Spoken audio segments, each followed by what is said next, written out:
Le prophétisme est un sujet omniprésent dans la Bible. Et le Christ en parle plusieurs fois, mais il y a une phrase qui m'a particulièrement marqué. Méfiez-vous des faux prophètes, vous les reconnaîtrez à leurs fruits. Lorsque je tombe sur ce genre de phrase, il y a plusieurs manières d'approcher les choses. Et l'une d'elles, c'est l'étude et la théologie. Je vous propose de vous montrer aujourd'hui quelle est la méthodologie, comment je vais aborder un verset étape par étape et voir tout ce que l'on peut en tirer. Nous allons chercher à établir une définition, nous allons chercher à trouver des théologiens qui parlent de cette question, des exégètes, et nous allons voir aussi comment tout cela vient nous rejoindre aujourd'hui. La première étape, quand je tombe sur un verset que je ne comprends pas ou que j'ai envie de creuser, c'est d'aller voir si j'avais pas déjà trouvé des commentaires. Et donc j'ai trois manières de faire. La première, c'est que j'ai déjà une Bible électronique sur mon ordinateur et dessus, à chaque fois que je lis un livre ou que j'ai une pensée sur le sujet, je vais aller marquer dans ma Bible électronique l'endroit dans le livre ou la pensée que j'ai pu avoir sur ce verset. La deuxième source que je peux avoir, ce sont les pères de l'Église. Ce sont des théologiens dans les premiers siècles de notre ère. Et il y a une compilation qui s'appelle La chaîne d'or qui a été faite par saint Thomas d'Aquin. Cette compilation me donne souvent des idées sur pas mal de sujets. Et ensuite, je vais aller chercher des commentaires contemporains. J'ai une collection que j'aime beaucoup, surtout sur le Nouveau Testament, même s'ils sont en train de sortir des livres sur l'Ancien Testament, qui s'appelle Catholic Commentary on Sacred Scripture, ou en bon français, les commentaires catholiques sur l'Écriture sainte. Et si avec tout ça, je n'ai pas trouvé ce que je cherchais, alors je vais passer à une deuxième étape, qui est celle de l'étude théologique. Et dans notre cas précis, c'est ce que je vais faire, et je vais vous proposer de suivre avec moi. Donc comment est-ce qu'on va faire? La première chose, c'est qu'il me faut une définition. Donc, on va prendre un dictionnaire. Pour ça, j'ai ouvert le Larousse. Et la définition que j'ai trouvée, c'est interprète de la volonté d'une divinité pour le présent et pour l'avenir. Et ensuite, on va passer à un deuxième niveau. Et pour ça, j'ai deux dictionnaires. Le premier, c'est le dictionnaire critique de théologie. Ça va me permettre de voir tous les débats de théologie et toutes les positions de l'Église catholique entre les premiers siècles et les années 90 à peu près. Et la troisième étape que j'ai, c'est de prendre ce qu'on appelle le VTB, c'est le vocabulaire de théologie biblique. Et donc en lisant ces trois dictionnaires, j'arrive à avoir une première appréhension de ce que c'est qu'un prophète. L'idée c'est que Dieu veut influencer par le monde et que pour cela il passe par un homme qu'on va appeler prophète. Et il va passer soit par ses paroles, soit par ses actions pour influencer les gens qui sont autour de lui. Et c'est bien beau tout ça, mais ça ne nous dit pas comment est-ce qu'on distingue un vrai prophète d'un faux prophète. Jésus nous parle des fruits, mais ça ne veut pas dire grand-chose. Comme ça ne répondait pas exactement à notre question, je suis allé un peu plus loin. Et je suis allé chercher des articles de théologie, des articles d'un exégète en particulier, qui répondait exactement à la question que je me posais.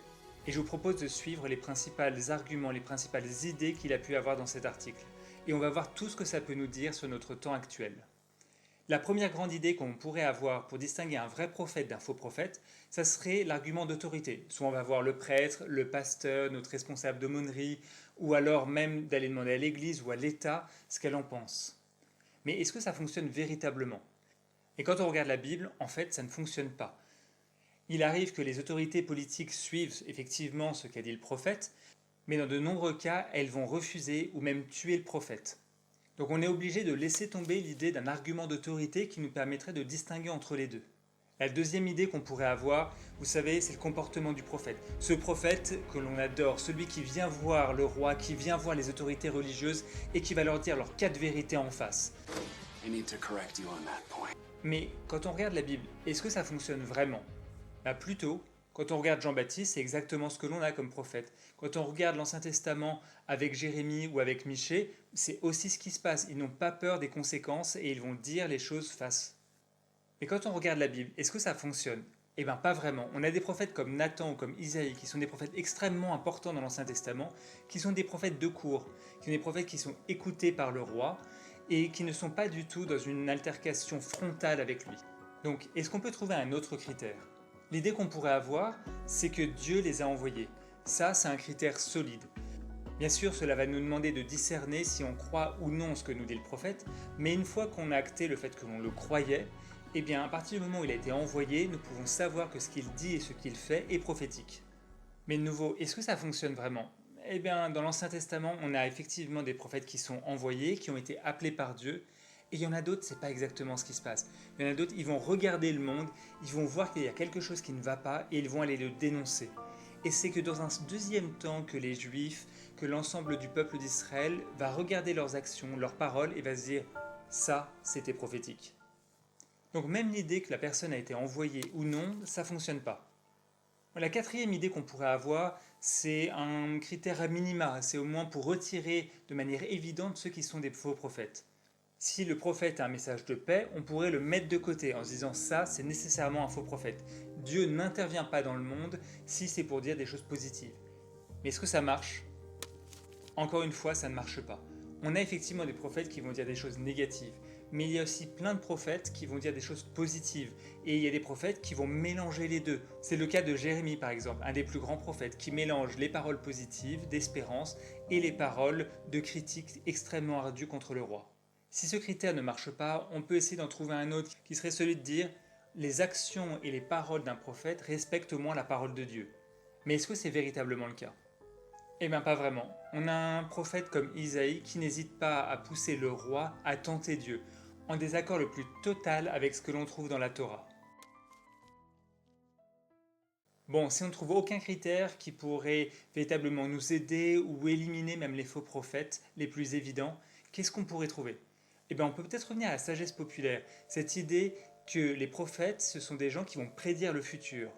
Ça pourrait nous donner un premier critère. Sauf qu'est-ce que ça marche? Alors, pour le coup, ça marche plutôt bien, mais on a deux problèmes. Le premier, c'est que quand ils annoncent des désastres, on n'a pas envie d'attendre de voir si les désastres vont arriver pour savoir si ce qu'ils disaient était vrai. Et le deuxième, c'est qu'on a parfois des prophéties qui doivent arriver dans 600 ans après que le prophète soit mort. Donc ça ne peut pas nous donner un véritable critère de discernement le jour J pour savoir si le prophète est un vrai prophète ou un faux prophète. Mais qu'est-ce que ce parcours biblique nous apprend? Il apprend quelque chose d'extrêmement important. C'est qu'on ne peut pas juger un vrai prophète ou un faux prophète sur ses actions ou sur ses paroles.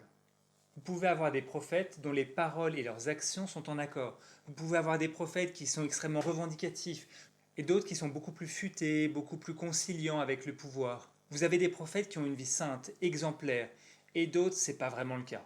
Ou du moins, c'est pas le cas selon vos critères. Quand on parle de distinguer le vrai prophète du faux prophète, c'est peut-être que l'on se trompe de cible. Le prophète, il est là pour venir nous interroger, pour venir pointer du doigt une situation qui ne va pas.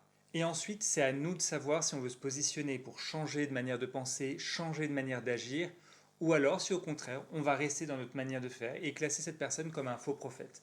Mais qu'est-ce que nous demande le christianisme au final? C'est peut-être d'avoir un cœur ouvert aux idées, aux attitudes, ou peut-être aux situations, et que ça va nous demander de bouger dans notre manière d'être, dans notre manière de faire. Et c'est souvent finalement ça qui vient nous déranger. C'est ce que l'on voit aujourd'hui par exemple avec l'écologie, avec le féminisme, avec les relations hommes-femmes qui sont en train de bouger. Ça nous demande de nous remettre en question, ça nous demande de nous mettre à la place de l'autre, à la place du plus faible quand il s'agit des migrants par exemple. Et ça nous demande de repenser complètement notre système social, notre système politique, notre système familial. Et ça vient nous déranger. Et peut-être qu'il y a des choses à garder dans notre manière de fonctionner d'avant et des choses qui sont à changer. Et finalement, les prophètes des temps présents, ils sont là pour nous obliger à nous positionner. Qu'est-ce que je vais garder? Qu'est-ce que je vais changer? Qu'est-ce que je vais jeter au feu?